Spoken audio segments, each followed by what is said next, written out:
إن الحمد لله نحمده ونستعينه ونستغفره ونعوذ بالله من شرور أنفسنا ومن سيئات أعمالنا من يهده الله فلا مضل له ومن يضلل فلا هادي له وأشهد أن لا إله إلا الله وأشهد أن محمدا عبده ورسوله يا أيها الذين آمنوا اتقوا الله حق تقاته ولا تموتن إلا وأنتم مسلمون يا أيها الناس اتقوا ربكم الذي خلقكم من نفس واحدة وخلق منها زوجها وبث منهما رجالا كثيرا ونساء واتقوا الله الذي تساءلون به والأرحام إن الله كان عليكم رقيبا يا أيها الذين آمنوا اتقوا الله وقولوا قولا سديدا يصلح لكم أعمالكم ويغفر لكم ذنوبكم ومن يطع الله ورسوله فقد فاز فوزا عظيما أما بعد فإن خير الحديث كتاب الله وخير الهدي هدي محمد صلى الله عليه وسلم وشر الأمور محدثاتها وكل محدثة بدعة وكل بدعة ضلالة وكل ضلالة في النار أعوذ بالله من الشيطان الرجيم بسم الله الرحمن الرحيم وكذلك جعلناكم أمة وسطا لتكونوا شهداء على الناس ويكون الرسول عليكم شهيدا محترم حاضرین شما ہمارے اسلامی اور دلی اور دینی بھائیوں اسلام کی خاصیت یہ ہے کہ اسلام کے اندر ہر حکم کو بڑی ہی اچھی طریقے سے پیش کیا گیا ہے. اسلامی احکامات کی خاصیت پہ جب نظر ڈالتے ہیں تو ہمیں یہ بات آسانی کے ساتھ معلوم ہو جاتی ہے کہ اسلامی احکامات فطرت کے عین مطابق ہیں. اور کیوں نہ ہو ان احکامات کو بنانے والے اور ہماری خلقت ہماری پیدائش اور ہمارا خالق ایک ہی ہے. اللہ تبارک و تعالیٰ نے اسلامی احکامات کو بنائے اور اللہ تبارک و تعالیٰ نے ہی ہمیں پیدا کیا ہے. ہمارے مزاج کو ہماری طبیعت کو ہماری طاقت کو اللہ تبارک و تعالیٰ اچھی طریقے سے جانتا ہے. اور یہی وجہ ہے کہ اللہ تبارک و تعالیٰ نے جتنے بھی احکام ہمارے لیے بنائے ہیں وہ تمام احکام ہمارے جسم کے مطابق ہیں، ہماری عقل کے مطابق ہیں اور ہماری قدرت اور طاقت کے مطابق ہیں. اللہ تبارک و تعالیٰ نے ہمیں کسی بھی ایسے کام کو مکلف نہیں کیا جو کام ہماری قدرت سے اور طاقت سے باہر ہو. قرآن کریم کے اندر اللہ تبارک و تعالیٰ نے کئی مقام پہ اس بات کو بیان کیا ہے. لا یکلف اللہ نفسا الا وسعها کہ اللہ تبارک و تعالیٰ کسی نفس کو اس کی طاقت اور قدرت سے زیادہ کا مکلف نہیں کرتا ہے. یہ اسلام کا طریقہ ہے اور اللہ تبارک و تعالیٰ نے اس سنت کو، اس طریقے کو اللہ تبارک و تعالیٰ نے ہر حکم کے اندر رکھا. اسلام کی جتنے بھی احکامات ہیں ان احکامات پہ اگر ہم غور کریں تو ہمیں واضح طور پہ نظر آتا ہے کہ اللہ تبارک و تعالیٰ نے ہر حکم کے اندر آسانیاں رکھی.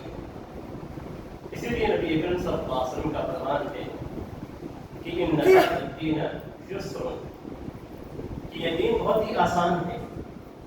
یعنی اللہ تبارک و تعالیٰ نے اس دین کو اتنا آسان بنایا ہے کہ کوئی بھی شخص اگر دین پر عمل کرنا چاہتا ہے تو اس کے لیے سہولت اور آسانی ہے.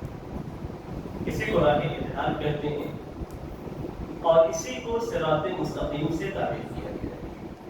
قرآن کریم کے اندر اللہ تبارک و تعالیٰ نے ہمیں یہ ہدایت دی ہے کہ ہم اللہ تبارک و تعالیٰ سے دعا کریں کہ اهدنا الصراط المستقیم صراط الذین انعمت علیہم غیر المغضوب علیہم ولا الضالین. کہ اے رب، اے اللہ، ہمیں صراط مستقیم کی ہدایت دینا، صراط مستقیم پر ہمیں چلانا. صراط مستقیم کیا ہے؟ صراط الذین انعمت علیہم، ان لوگوں کا راستہ جن پہ تم نے انعام کیا ہے. اور اللہ تبارک تعالیٰ نے جن پہ انعام کیا ہے اس کا ذکر ایک دوسری آیت کے اندر فرمایا ہے. اولئک الذین انعم اللہ علیہم من النبیین والصدیقین والشہداء والصالحین وحسن اولئک رفیقا. جن لوگوں پہ اللہ تبارک تعالیٰ نے انعام کیا ہے وہ انبیاء کرام ہیں، صدیقین ہیں، شہداء اور صالحین ہیں. ان کا راستہ صراط مستقیم ہے، یعنی بالکل سیدھا راستہ. اسی کو راہ اعتدال کہتے ہیں، اسی کو وسطیت سے تعبیر کیا جاتا ہے، اسی کو صراط مستقیم کہتے ہیں، اسی کو اسلام کہا جاتا ہے اور اسی کو قرآن اور حدیث کا راستہ کہا جاتا ہے. یہ راستہ جس پہ چلنے کے لیے ہم اللہ تبارک و تعالیٰ سے ہر نماز کی ہر رکعت میں دعا کرتے ہیں. اگر اس راستے سے ہم ہٹ گئے تو ایسی صورت میں ہم صراط مستقیم سے ہٹ چکے ہیں. ہٹنے کی دو صورتیں ہوں گی، کوئی تیسری صورت نہیں ہوگی. ہٹنے کی، صراط مستقیم سے ہٹنے کی صرف دو صورتیں ہوں گی اور دونوں صورتیں اسلام کے اندر مضمون ہیں. دونوں صورتوں کی مذمت کی گئی ہے اسلام کے اندر. صراط مستقیم بالکل سیدھا راستہ ہے. اس راستے کے اندر اگر آپ غلو کرتے ہیں تو آپ صراط مستقیم سے ہٹیں. اس راستے کے اندر اگر آپ کوتاہی کرتے ہیں تو ایسی صورت میں آپ صراط مستقیم سے ہٹیں.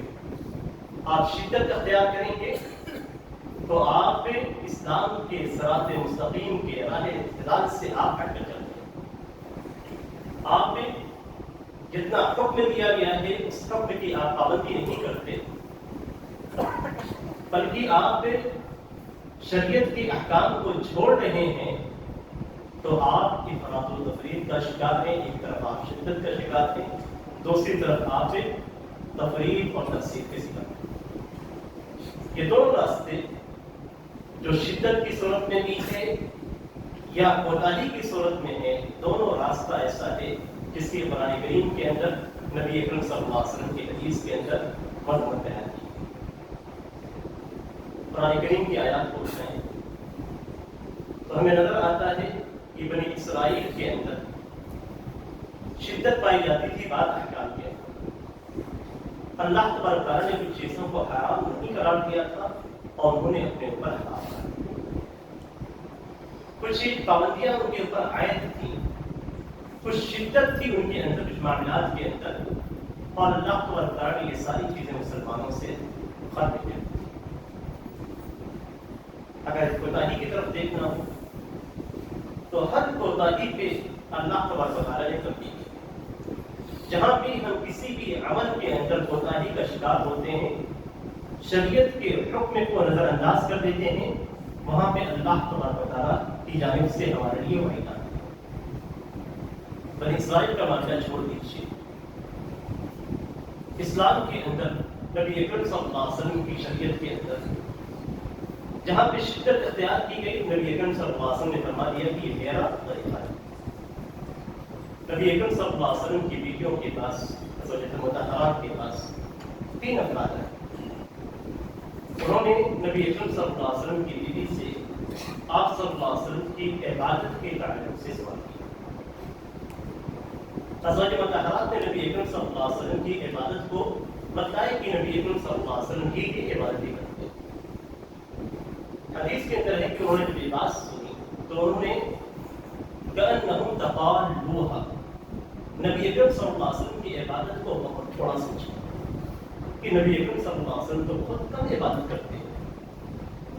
کم عبادت وہ بھی نبی اکرم صلی اللہ علیہ وسلم. پھر انہوں نے کہا کہ اللہ تبارک و تعالیٰ نے نبی اکرم صلی اللہ علیہ وسلم کے اگلے پچھلے سارے گناہوں کو معاف کر دیا ہے. اس لیے نبی اکرم صلی اللہ علیہ وسلم اگر عبادت نہ بھی کریں یا آپ صلی اللہ علیہ وسلم کی عبادتیں گمبھیر ہوں تو ایسی صورت میں ابھی نبی اکرم صلی اللہ علیہ وسلم پر کوئی فرق نہیں پڑتا ہے. ایک نے کہا کہ میں ہمیشہ روزہ رکھوں گا اور کبھی کسی دن بھی روزہ نہیں چھوڑوں گا. دوسرے نے کہا کہ میں پوری رات اللہ کی عبادت میں گزار دوں گا اور نہیں سوؤں گا. تیسرے نے کہا کہ عورتوں کے جھمیلے میں اولاد کے جھمیلے میں پڑھنے کی ضرورت نہیں, میں عورتوں سے شادی ہی نہیں کروں. ان تینوں کا مقصد کیا تھا؟ اللہ تبارک و تعالیٰ کی خوب عبادت کرنا. عبادت کے اندر جتنی بھی رکاوٹیں کھڑی ہوتی ہیں ان ساری رکاوٹوں کو ختم کر کے صرف عبادت میں لگ جانا. کیوں؟ اس لیے کہ نبی اکرم صلی اللہ علیہ وسلم کی عبادت کو انہوں نے زیادہ کم سمجھا تھا اور اب وہ اتنی عبادت کرنا چاہ رہے تھے, اتنی زیادہ عبادت کرنا چاہ رہے تھے کہ وہ مجھے مقام کو پہنچ جائیں اور جنت میں ان کو پہنچا اور اعلیٰ مقام پہنچا. یہ لوگ یہ باتیں کرنے کے بعد چلے گئے. نبی اکرم صلی اللہ علیہ وسلم گھر کے اندر تشریف لائے تو آپ کی زوجہ مطہرہ نے بتایا کہ 3 افراد آئے تھے, انہوں نے ایسی سی بات کی. کیا نبی اکرم صلی اللہ علیہ وسلم نے یہ فرمایا کہ ان کا یہ عمل صحیح تھا؟ وہ عبادت کرنا چاہتے ہیں تو عبادتیں کریں, دنیا سے کٹ کے رہنا چاہتے ہیں تو کٹ کے رہیں, راتوں کو سونا نہیں چاہتے ہیں تو نہ سوئیں, ڈیلی روزہ رکھنا چاہتے ہیں تو روزہ رکھیں. نہیں, نبی اکرم صلی اللہ علیہ وسلم جب تشریف لائے تو آپ صلی اللہ علیہ وسلم پہ تشریف لے گئے اور انہوں نے کہا کہ سنو, میں روزہ بھی رکھتا ہوں اور روزہ چھوڑتا بھی. ایسا بھی ہوتا ہے کہ میں کسی دن روزے سے رہتا ہوں اور ایسا بھی ہوتا ہے کہ کسی دن میں روزہ نہیں رکھتا ہوں. میں رات میں اللہ کی عبادت بھی کرتا ہوں, تہجد بھی پڑھتا ہوں اور سوتا بھی ہوں. اور میں نے عورتوں سے نکاح بھی کیا ہے, شادی بھی کی ہے. آپ نے فرمایا کہ من رغب عن سنتی فلیس منی. جو شخص میری سنت سے اعراض کرے گا, میرے طریقے سے اعراض کرے گا, جو شخص میرے طریقے کو چھوڑ کر اگر اونچا طریقہ بھی اختیار کرنا چاہتا ہے تو میرے طریقے پہ نہیں ہے. فمن رغب عن سنتی فلیس منی. جو شخص میری سنت سے اعراض کرے گا مجھ سے نہیں ہے, میرے طریقے پہ نہیں چل رہا ہے, اسلام کے صراط مستقیم پہ نہیں چل رہا ہے, نبی اکرم صلی اللہ علیہ وسلم کی سنت پہ نہیں چل رہا ہے. انہوں نے کیا چاہا تھا؟ زیادہ عبادت کرنا. انہوں نے کیا چاہا تھا کہ راتوں کو نہ سوئیں اور عبادت کریں. انہوں نے کیا چاہا تھا کہ روزہ رکھیں اور کسی دن روزہ نہ چھوڑیں. انہوں نے کیا چاہا کہ عورتوں کے جھمیلے میں نہ پڑیں اور عورتوں سے شادی ہی نہ کریں. لیکن نبی اکرم صلی اللہ علیہ وسلم نے اپنے طریقے کو نجات پانے والا طریقہ. اگر کوئی شخص دینی معاملات کے اندر شدت اختیار کرتا ہے اور اسلامی احکام سے اٹھ کر اور اوپر جا کر کوئی دوسرا طریقہ اختیار کرتا ہے تو یہ دین کے اندر, نبی اکرم صلی اللہ علیہ وسلم نے یہ نہیں کہا کہ دین کے اندر شدت اختیار کرنا, دین کے اندر غلو کرنا تو یہ اچھا ہے. نہیں, نبی اکرم صلی اللہ علیہ وسلم نے اس کو ہلاکت کا سبب قرار دیا. نبی اکرم صلی اللہ علیہ وسلم فرماتے ہیں ایاکم والغلو فی الدین فانما اهلک من کان قبلکم الغلو فی الدین. لوگوں, غلو سے دور رہنا, کسی بھی معاملے کے اندر حد سے تجاوز کرنے سے دور رہنا. غلو کیا ہے؟ نبی اکرم صلی اللہ علیہ وسلم کا جو طریقہ ہے اس طریقے سے زیادہ آگے بڑھ کر آپ عبادت کریں. نبی اکرم صلی اللہ علیہ وسلم کا جو طریقہ ہے اس سے آگے آپ چلے جائیں کسی بھی معاملات کے اندر, چاہے عبادت کے اندر ہو, اخلاق کے اندر ہو, عبادت کردار کے اندر ہو, معاملات کے اندر ہو, عقیدے کے اندر ہو, کسی بھی معاملے میں اگر آپ ایک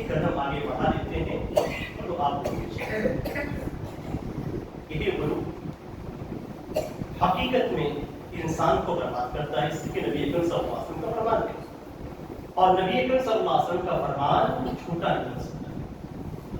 نبی اکرم صلی اللہ علیہ وسلم نے فرمایا کہ تم سے پہلے جو قومیں تھیں ان کو غلو نے ہلاک کیا تھا، دین کے معاملے میں انہوں نے شدت اختیار کی تھی، اور اسی شدت اختیار کرنے کی وجہ سے وہ ہلاکت میں چلے گئے۔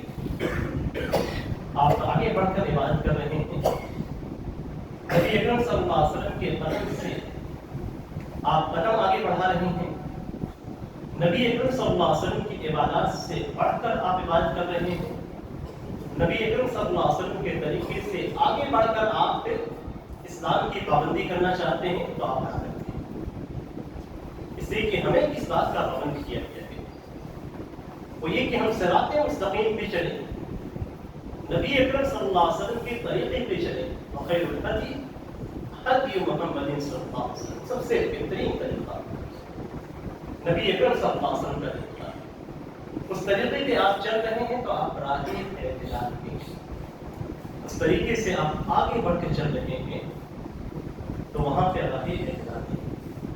میں صرف ایک مثال دوں گا اور اس مثال سے آپ سمجھ سکتے ہیں کہ غلو کہاں پہ پایا جاتا ہے، ہمارے معاشرے کے اندر بھی، ہمارے عقیدے کے اندر بھی، ہمارے اخلاق کے اندر بھی، اور غیروں سے ہمارے معاملے کے اندر بھی۔ نبی اکرم صلی اللہ علیہ وسلم مدینہ تشریف لائے، آپ صلی اللہ علیہ وسلم مدینہ میں آنے کے بعد مدینے کے آس پاس بسنے والے یہودیوں کے ساتھ معاہدہ کیا۔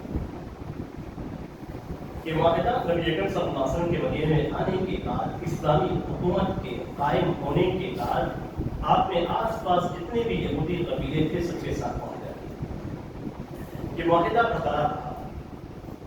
نبی اکرم صلی اللہ علیہ وسلم نے قوت پانے کے باوجود، طاقت ملنے کے باوجود، پاور ملنے کے باوجود یہودیوں کو ختم نہیں کیا۔ اس جگہ سے جب تک وہ معاہدے پہ رہے، نبی اکرم صلی اللہ علیہ وسلم نے بتایا جس قبیلے نے نبی اکرم صلی اللہ علیہ وسلم کے ساتھ شرکتی کی، بنو قریظہ نے، جب انہوں نے غداری کی اور معاہدے کو توڑا تو اس کے بعد ان کا حشر، اس لیے کہ معاہدے کو توڑ دیا۔ بقیہ قبائل اس کے باوجود یہود کے دیگر قبائل مدینے کے آس پاس تھے۔ نبی اکرم صلی اللہ علیہ وسلم نے کبھی بھی ان کی بدماشیوں کے باوجود، ان کی گالیوں کے باوجود، نبی اکرم صلی اللہ علیہ وسلم کے پاس وہ آتے تھے تو کہتے تھے کہ السلام علیکم۔ نبی اکرم صلی اللہ علیہ وسلم سے سلام نہیں کرتے تھے، اور لام کو حذف کر دیتے تھے، السلام علیکم کہتے تھے کہ نبی اکرم صلی اللہ علیہ وسلم کے لیے موت ہو۔ حضرت عائشہ رضی اللہ عنہا نے سنا اور سننے کے بعد غصہ ہوئی، انہوں نے کہا کہ بلکہ تم پہ موت ہو، لعنت ہو۔ تو نبی اکرم صلی اللہ علیہ وسلم نے سنا تو کہا کہ تم نے ایسا کیوں کہا؟ انہوں نے کہا کہ آپ نے سنا نہیں کہ وہ آپ کے لیے کیا کہہ رہے ہیں، موت کی بد دعا دے رہے ہیں آپ کے لیے۔ تو آپ نے کہا کہ تم نے نہیں سنا کہ میں تم کو کیا چاہتا ہوں۔ نبی اکرم صلی اللہ علیہ وسلم نے صرف یہ جواب دیا وعلیکم، اور یہی جواب ایک مسلمان کا غیر مسلم کے لیے ہوتا ہے۔ نبی اکرم صلی اللہ علیہ وسلم فرمایا کہ میری دعا پہ فرشتے آمین کہتے ہیں، میری دعائیں قبول ہوتی ہیں، ان کی دعائیں قبول ہوتی ہیں۔ نبی اکرم صلی اللہ علیہ وسلم سنتے تھے کہ وہ کیا بد دعا دے رہے ہیں۔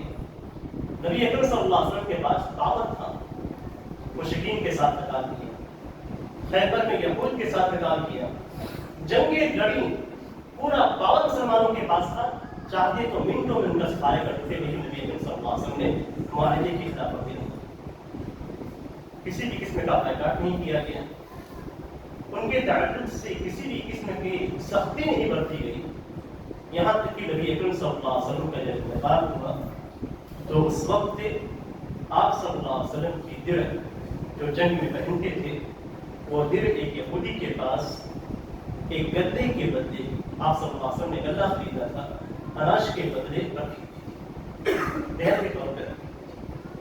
آپ صلی اللہ علیہ وسلم کا آخری معاملہ یہودی کے ساتھ تھا، آپ نے خریدا بھی تو یہودی سے اور ادھار خریدا۔ یہ نبی اکرم صلی اللہ علیہ وسلم کی موت کے وقت کا معاملہ تھا۔ مدینے میں داخلے کی بات دیکھی اور موت کے وقت کی بات دیکھی، اور اس دوران کتنی بدماشیاں ان کی تھیں، سیرت کی کتابوں میں وہ چیزیں بھری پڑی۔ کا معاملہ تھا، چاہتے تو ان کا کھانا پینا بند کر دیتے، چاہتے تو کوئی بھی اناج ان تک نہیں پہنچتا، چاہتے تو بھوکے مر جاتے، لیکن نبی اکرم صلی اللہ علیہ وسلم نے کبھی بائیکاٹ کھانے کا بائیکاٹ اسلام کے اندر کہ کسی کو آپ بھوکے مارے وہ آپ کا دشمن ہی کیوں نہ ہو، یہ اسلام کے اندر نہیں۔ اسلام کے اندر جنگ کی حالت میں جب جنگ ہو رہی ہے تو جن سے جنگ ہو رہی ہے صرف انہیں کی کمک کو، انہیں کے حسد کو، انہیں کے کھانے پینے کی چیزوں کو اور ان کے ہتھیار کو روکا جائے گا، دوسرے کسی کو ٹچ نہیں کیا جائے گا۔ آج ہمارا معاملہ کیا ہے؟ ہم جذبات میں آگے بڑھ کر یہودی یا اسرائیلی پروڈکٹ کا ہم بائیکاٹ کرتے ہیں اور اس کو یہ سمجھتے ہیں کہ ہم اسلام پر عمل کر رہے ہیں، اسلام کے مطابق ہم چل رہے ہیں۔ آپ کے پاس قرآن سے کوئی دلیل ہے؟ نبی اکرم صلی اللہ علیہ وسلم کی سنت اور سیرت سے کوئی دلیل ہے؟ نہیں ہے، یہ صرف جذبات ہیں اور جذبات میں ہم چاہتے ہیں کہ ہم ان کا نقصان پہنچائیں۔ یہ نقصان پہنچانا اسلام کا طریقہ ہے، یہ راہ اعتدال سے ہٹ کر تشدد اختیار کرنا ہے، اسی کو تشدد کہتے ہیں۔ جذبات میں کبھی بھی ہم قرآن اور حدیث سے ہٹ کر آگے بڑھ کر ہم کوئی کام نہیں کرتے، کوتاہیاں ہوتی ہیں وہ بھی گناہ ہے۔ اگر ہم آگے بڑھ کر سنت رسول کو پامال کر کے، نبی اکرم صلی اللہ علیہ وسلم کی سیرت کو نظر انداز کر کے ہم کوئی ایسا قدم اٹھاتے ہیں جس میں ہم سمجھتے ہیں کہ ہمارے مطابق ہم ان کو نقصان پہنچا رہے ہیں، تو نہیں، آپ کو نقصان پہنچانا بھی ہے تو قرآن اور حدیث کے مطابق آپ کسی کو نقصان پہنچانا بھی چاہتے ہیں تو پہلے دیکھیے کہ قرآن میں اس کی یاد موجود ہے۔ نبی اکرم صلی اللہ علیہ وسلم کی سنت میں اس کی یاد موجود ہے یا نہیں؟ آپ اس وقت سے کسی کو نقصان پہنچائیں گے نہیں۔ اسلام کے اندر تو کسی کو زبردستی اسلام میں داخل بھی نہیں کرنا ہے، لا اکراہ فی الدین، دین کے معاملے میں کوئی زبردستی بھی نہیں ہے کہ آپ زبردستی کسی کو لے آئے اور کہیں کہ تم اسلام کے اندر داخل نہیں۔ مسلمانوں کی تعداد ایسے نہیں بڑھتی، مسلمانوں کو یہ طریقہ اختیار نہیں کرنا ہے۔ جس کو اسلام میں داخل ہونا ہے وہ شرح صدر کے ساتھ، کھلے دل کے ساتھ اسلام کا، ہم جہاں شدت اختیار کریں گے وہاں ہمارا نقصان ہے۔ اللہ تبارک و تعالیٰ کبھی بھی ایسے مسلمانوں کی مدد نہیں کرے گا جو اسلام کے راہ اعتدال سے، صراط مستقیم سے ہٹ کر اسلام کو سربلندی عطا کرنا چاہتے ہیں۔ شدت ہی ہوتی ہے جو ایک مسلمان کو اسلام سے خارج بھی کر دیتی ہے، اور شدت ہی ہوتی ہے جو ایک مسلمان کے لیے دوسرے مسلمان کا گناہ ہے۔ آپ دیکھیں نبی اکرم صلی اللہ علیہ وسلم کی حدیث، آپ صلی اللہ علیہ وسلم کے فیصلے پہ اعتراض۔ نبی اکرم صلی اللہ علیہ وسلم ہماری غنیمت تقسیم کرتے تھے، ایک شخص آیا نبی اکرم صلی اللہ علیہ وسلم کو سختی کے ساتھ کھینچا، چادر ڈھکی ہوئی تھی، سختی کے ساتھ اسے کھینچا، اور اتنی سختی کے ساتھ کہ نبی اکرم صلی اللہ علیہ وسلم کی گردن سن کر گئی، آپ کے نشانات پڑ گیا، آپ نے مڑ کر دیکھا تو اس نے کیا کہا؟ اعدل یا محمد، کہ اے محمد آپ انصاف کیجیے، آپ انصاف کیجیے۔ نبی اکرم صلی اللہ علیہ وسلم سے کہہ رہا ہے کہ اے محمد آپ انصاف کیجیے۔ نبی اکرم صلی اللہ علیہ وسلم نے فرمایا کہ میرے لیے تباہی ہو اگر میں انصاف نہیں کروں گا تو اور انصاف۔ آج جو لوگ شریعت سے اٹھ کر، شریعت سے اوپر جا کر کسی معاملے کو جذبات کے تحت دیتے ہیں، بائیکاٹ کا معاملہ ہو یا کوئی بھی دوسرا معاملہ ہو، جب وہ شریعت سے اٹھ کر لیتے ہیں تو یہی بات ہے، گویا نبی اکرم صلی اللہ علیہ وسلم سے کہہ رہے ہیں کہ آپ نے انصاف نہیں کیا، انصاف کرنا چاہیے تھا۔ مدینے کے آس پاس جو یہودی تھے ان کا بائیکاٹ کرنا چاہیے، ان کے کھانے پینے کی اشیاء کو بند کر دینا چاہیے۔ آج جب ہم یہ کرتے ہیں تو گویا ہم نبی اکرم صلی اللہ علیہ وسلم سے یہی کہتے ہیں، نبی اکرم صلی اللہ علیہ وسلم کی سیرت پہ اعتراض کرتے ہیں کہ آپ نے جو طریقہ اختیار کیا تھا وہ طریقہ مناسب نہیں تھا۔ اس نے کہا کہ اعدل یا محمد، آپ صلی اللہ علیہ وسلم نے فرمایا کہ تمہارے لیے تباہی ہو اگر میں انصاف نہیں کروں گا تو کون انصاف کرے گا؟ وہ شخص چلا گیا، نبی اکرم صلی اللہ علیہ وسلم نے فرمایا، اور یہ بات غور سے سننے کے آئی، کہ نبی اکرم صلی اللہ علیہ وسلم فرمائے کہ اس آدمی کی نسل سے ایسے افراد نکلیں گے جو قرآن کریم کو پڑھیں گے، جن کی نمازوں کے سامنے تم اپنی نماز کو حقیر سمجھو گے۔ اتنی اچھی نماز صحابہ کرام کو بات، ان کے روزوں کے سامنے تو اپنے روزوں کو حقیر سمجھو گے۔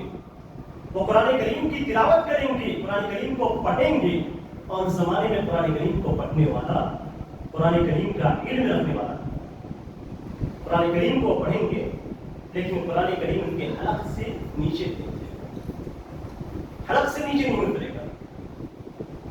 اور یہ لوگ دین سے اس طریقے سے نکل جائیں گے جیسے تیر چلائی جاتی ہے تو شکار کے اندر تیر داخل ہونے کے بعد دوسری طرف سے نکل جاتی ہے، تو اس کی تیر پہ معمولی سا خون یا سا اوقات کچھ بھی لگا ہوا نہیں ہوتا، ایسے یہ لوگ دین میں داخل ہو کے دین سے نکل جائیں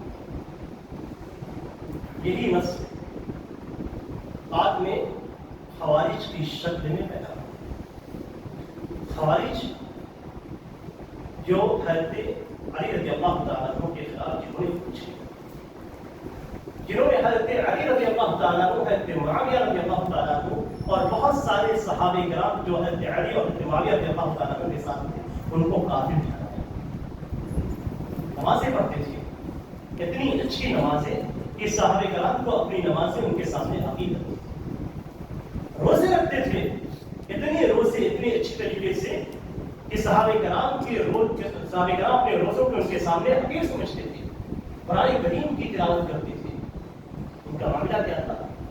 کوئی بھی شخص اگر کبیرہ گناہ کا مرتکب ہو جاتا، شدت، کوئی بھی شخص اگر کبیرہ گناہ کا مرتکب ہو جاتا تو اسے اسلام سے خارج کرا دیتا، اسلام سے خارج۔ مسلمانوں کے خون کو انہوں نے حرام قرار دیا۔ یہی وہ لوگ تھے جنہوں نے حضرت علی بن ابی طالب رضی اللہ تعالیٰ عنہ کو شہید کیا۔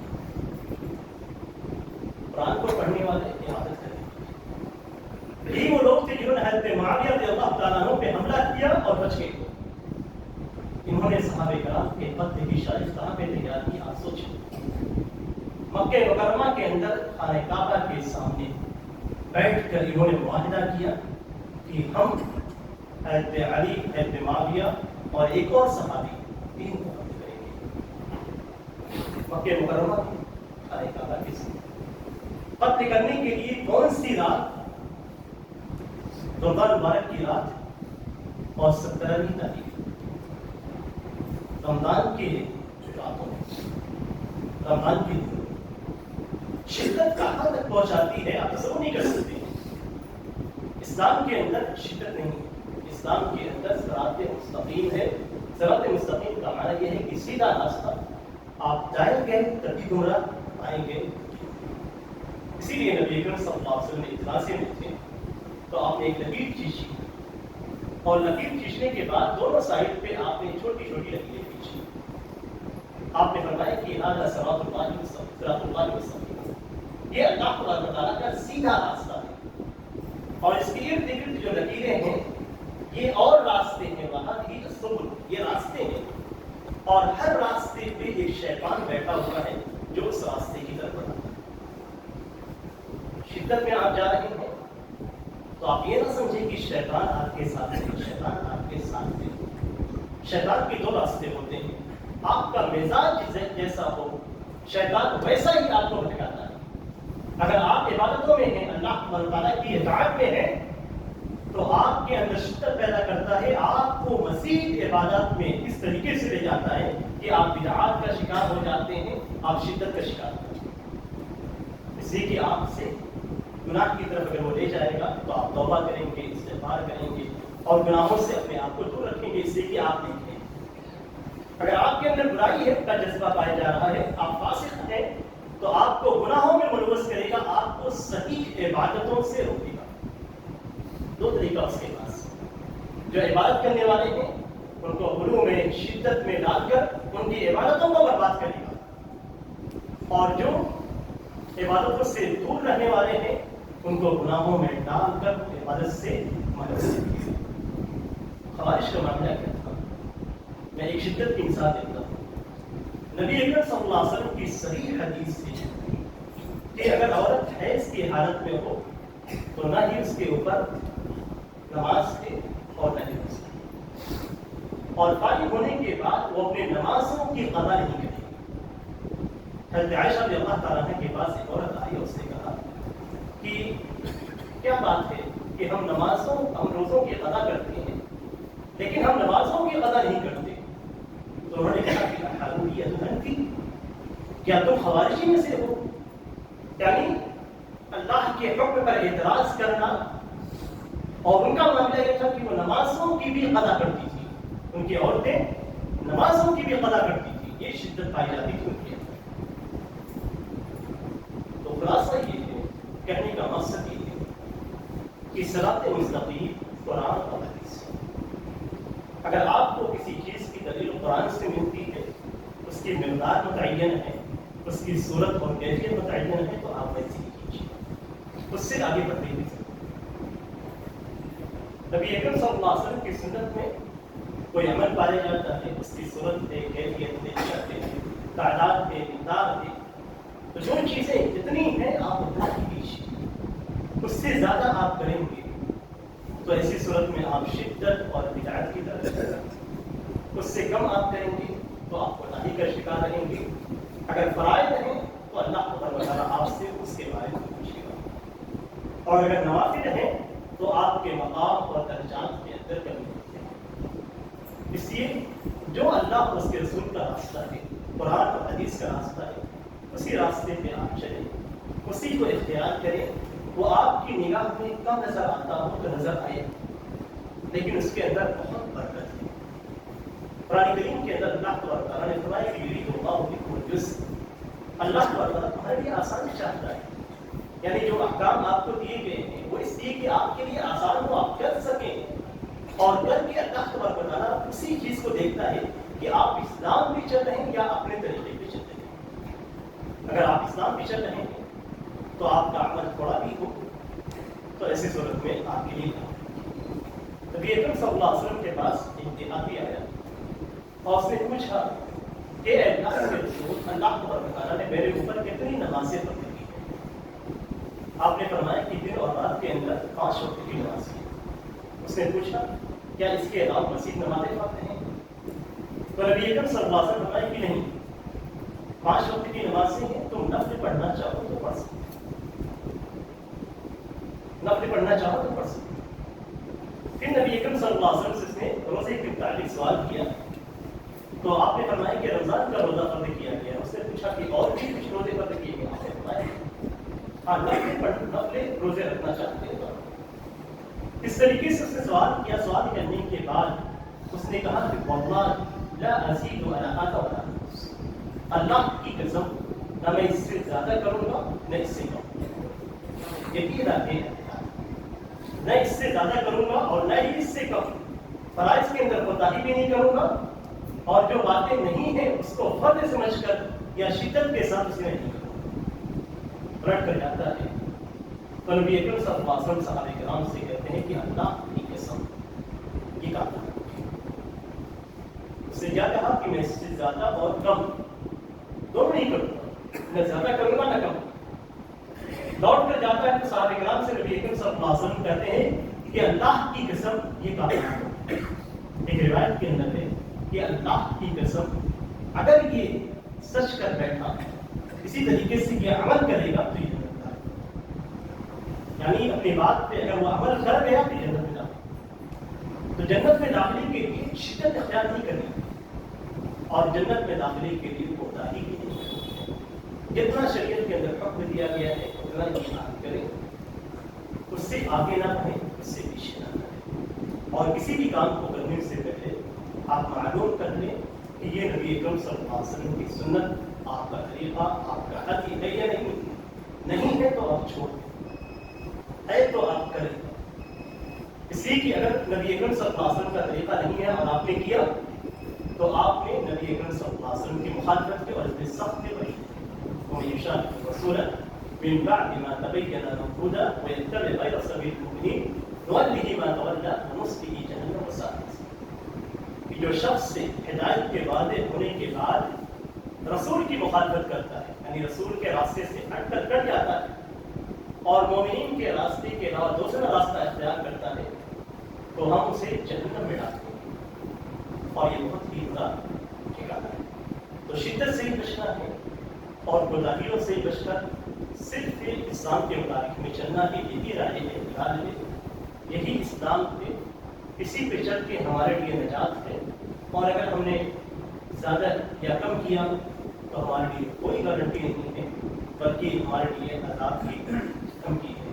اللہ تعالیٰ سے دعا ہے کہ اللہ تعالیٰ ہمیں اور آپ کو اسلام کے صحیح راستے پہ چلائے، شدت سے بچائے اور ہماری کوتاہیوں کو اللہ تعالیٰ معاف کرتے ہوئے ہمیں عمل کی توفیق عطا فرمائے۔ بارک اللہ لکم قرآن عظیم ونفعني وإياكم بما فيه من الآيات والذكر الحكيم إنه تعالى جواد كريم